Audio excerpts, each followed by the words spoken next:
This channel does not promote any violent, harmful, or illegal activities. All content provided by this channel is meant for an educational purpose only.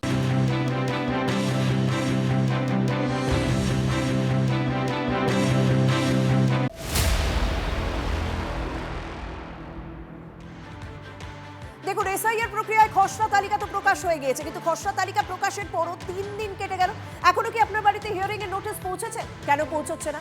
গতকালই নির্বাচন commission সূত্রে জানা গিয়েছিল যে স্থানীয় ভাষায় ছাপানো হচ্ছে সেই নোটিশ, যে কারণে দেরি হচ্ছে। কিন্তু এত দেরি কেন? তাহলে হিয়ারিং এর কাজ কবে শুরু হবে? এসআইআর এর গোটা প্রক্রিয়া কতদিনে সারা সম্ভব হবে? বিএলওরা যে দাবি বারবার করে এসেছেন যে দ্রুততার সঙ্গে তাদের সবকিছু বুঝিয়ে দিতে হবে, সেগুলো কি হচ্ছে? জানাবেন আমার সহকর্মী প্রদীপ্ত সঙ্গে রয়েছেন। প্রদীপ্ত, এখনো পর্যন্ত কি আপডেট রয়েছে? 7 দিন পর শুনানি শুরু হওয়ার কথা ছিল, 3 দিন তো কেটে গেল, এখনো তো নোটিশই পাঠানো হলো না। দেখো, এখনো পর্যন্ত আমরা নির্বাচন কমিশন সূত্রে যা জানতে পাচ্ছি তাতে আগামী 26 তারিখ থেকে এই হিয়ারিংয়ের কাজ শুরু হতে পারে। এবং তুমি যেমনটি বলছিলে যে নির্বাচন কমিশন সূত্রে যেমনটা জানা যাচ্ছে, যেহেতু স্থানীয় ভাষায় তারা এই হিয়ারিংয়ের নোটিশটা ছাপাচ্ছেন, সেই জন্য কিছুটা বিলম্ব হচ্ছে। তবে প্রক্রিয়ায় কোথাও কোনো ব্যাঘাত ঘটবে না এমন দাবি তারা করছেন।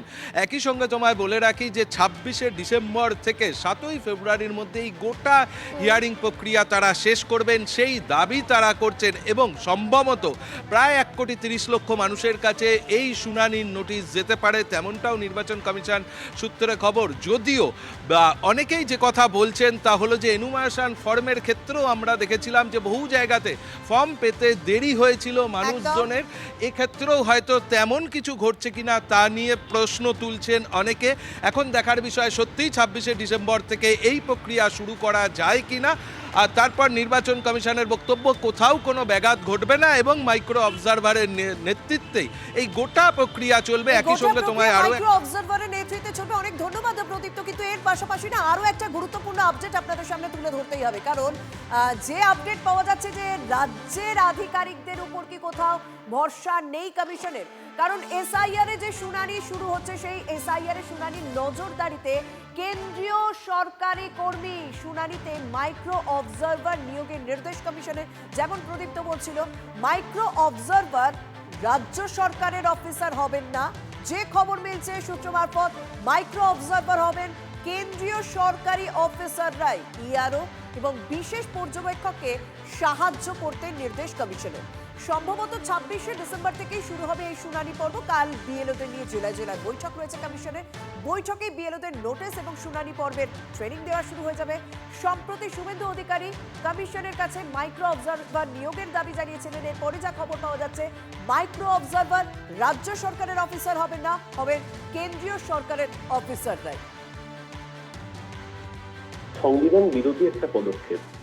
যুক্তরাষ্ট্রীয় কাঠামোতে কোনো রাজ্যের নির্বাচনের রিলেটেড কাজ, সেটা রাজ্যের আধিকারিকদের বাদ দিয়ে করাটা হচ্ছে সংবিধানকে অপমান করা। এই বিজেপি সংবিধান মানে না। কেন এটা করছে? কারণটাও খুব পরিষ্কার। ওরা বেছে বেছে সংখ্যালঘু মানুষের নাম বাদ দেবে, গরিব বস্তিবাসী মানুষের নাম বাদ দেবে, মহিলা ভোটারদের নাম বাদ দেবে, যারা বেশিরভাগ অংশটাই মমতা ব্যানার্জিকে ভোট দেয়। এত দেরি করলো কি করে? আমাদের একটা জায়গায় আমরা আতঙ্কিত হচ্ছি, এই যদি নির্বাচন কমিশনের ওপর হয় তাহলে নির্বাচনের ওপর কি হবে? এদের নেতৃত্বেই তো নির্বাচন হবে। যখন দিয়ে অলমোস্ট প্রসেসের, তখন উনি সেন্ট্রাল ফোর্স ডাকছেন। আমরা সেন্ট্রাল ফোর্সকে দেখতে চাই না হোমগার্ডের ভূমিকায়। সেন্ট্রাল ফোর্সকে যাতে আতঙ্ক থাকে, পুলিশের প্রতি আতঙ্কটা কেটে গেছে বলে অপরাধীরা পুলিশের সামনে বুক ফুলিয়ে ঘুরছে। সেন্ট্রাল ফোর্সের আতঙ্ক কিন্তু প্রতিদিন কমছে এই সরকারের কারণে।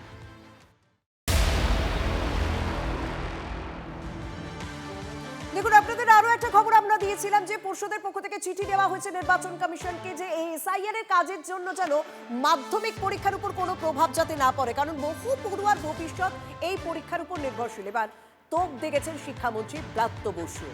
শিক্ষা দপ্তরকে না জানিয়ে বিএলও নিয়োগ করেছে কমিশন। বিস্ফোরক শিক্ষামন্ত্রী ব্রাত্য বসু।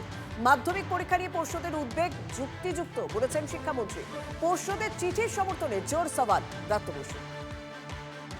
পর্ষদ তো ঠিক কাজই করেছে। নির্বাচন কমিশন একটা স্ট্যাটুটরি বডি হয়ে আর সরকারি দপ্তরকে তার একটা ইন্টিমেট করতে বা চিঠি লিখতে যে কী অসুবিধে, এটা আমি বুঝতে পারছি না। এটার মধ্যে এক ধরনের মানে কুক্ষিগত করার মানসিকতা, রাজ্য সরকারকে এড়িয়ে চলার প্রবণতা, আর মানে পুরোটাই যেন একটা তানাশাহি, এই ধরনের একটা মানসিকতার প্রতিফলন করছে।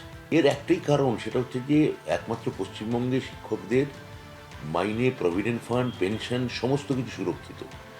বেশিরভাগ জায়গায় শিক্ষকরা, বেশিরভাগ রাজ্যে, গুজরাট বা অন্যান্য রাজ্যে, উত্তরপ্রদেশে বা মহারাষ্ট্রে শিক্ষকদের যেহেতু বেশিরভাগই কন্ট্রাকচুয়াল, শিক্ষকদের ওরা মূলত 100 দিনের ঠিকা শ্রমিক হিসেবে দেখে। কিন্তু পশ্চিমবঙ্গে বুঝতে পারছে না যে এখানে শিক্ষকদের একটা অন্য মর্যাদা, অন্য একটা আভিজাত্যের জায়গা আছে।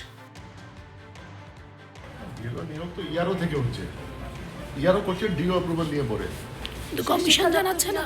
জানানো হচ্ছে তো যে তাদের দরকার ইনফরমেশন আছে, মাইক্রো অবজারভার আসছে তো মাইক্রো অবজার্ভার তো আসবে, আজকে অর্ডার হয়েছে, দেখা যাক। যুব ভারতীতে বিশৃঙ্খলা খবর প্রত্যেকেই জানে। সিট তো গঠন হয়েছে এবং নজরে রয়েছে দুই মন্ত্রী। কোন দুই মন্ত্রী জানাবেন আমার সহকর্মী দীক্ষা আমার সঙ্গে রয়েছেন। দীক্ষা, এই সিটের নজরে কোন দুই মন্ত্রী রয়েছে, কি জানা যাচ্ছে নবান্ন সূত্রে?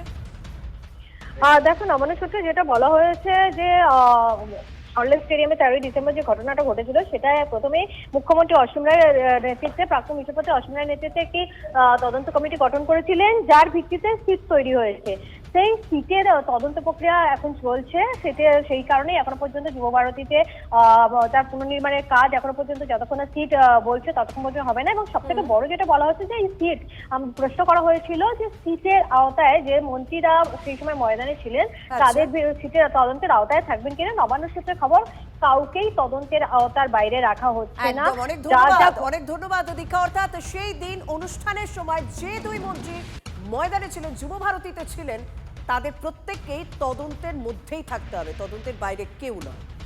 বেটিং অ্যাপ মামলায় প্রাক্তন তৃণমূল সাংসদ মিমির সম্পত্তি বাজেয়াপ্ত করেছে এনফোর্সমেন্ট ডিরেক্টরেট। তবে শুধু কি মিমি, আরো বেশ কয়েকজনের সম্পত্তি বাজেয়াপ্ত করা হয়েছে। কারা কারা এই তালিকায় রয়েছেন, কত টাকা সম্পত্তি বাজেয়াপ্ত করা হলো জানাবেন সহকর্মী সুজয়ের সঙ্গে রয়েছেন। সুজয়, অনেক বেড মামলায় এইবার এই দফায়, এবার দ্বিতীয় দফায় 7,93,00,000 টাকা ইডি বাজেয়াপ্ত করেছে, যার মধ্যে যুবরাজ সিং রয়েছেন, তারপর সোনু সুদ রয়েছে, মিমি চক্রবর্তী, অঙ্কুশ সাজা, এরা প্রত্যেকে রয়েছে। এবং সব মিলিয়ে এই ওয়ানেক্সবেট যে গেমিং অ্যাপ, নিষিদ্ধ যে গেমিং অ্যাপ, সেই মামলায় এখনো পর্যন্ত 18 কোটি টাকা ইডি বাজেয়াপ্ত করতে সক্ষম হলো। এবং ইডির তরফ থেকে যেটা অভিযোগ, যে এরা প্রত্যেকেই জেনে শুনে, এটা যে নিষিদ্ধ অ্যাপ সেটা জেনে শুনেও এই অ্যাপের প্রচার করেছেন বিভিন্ন সোশ্যাল মিডিয়ায়।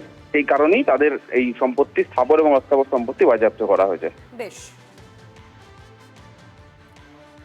সম্পত্তি বাজেয়াপ্ত করা হয়েছে অভিনেতা অঙ্কুশেরও। এমনকি এই তালিকায় অনেক খেলোয়াড়ও রয়েছে, যেমন যুবরাজেরও সম্পত্তি বাজেয়াপ্ত করা হয়েছে, রবিন উতাপ্পা তারও সম্পত্তি বাজেয়াপ্ত করা হয়েছে। এবং অভিনেত্রী উর্বশী রাউতালাকে বহুবার ডাকা হয়, জিজ্ঞাসাবাদ করা হয়, সোনু সুদ, তাদেরও সম্পত্তি বাজেয়াপ্ত করা হয়েছে।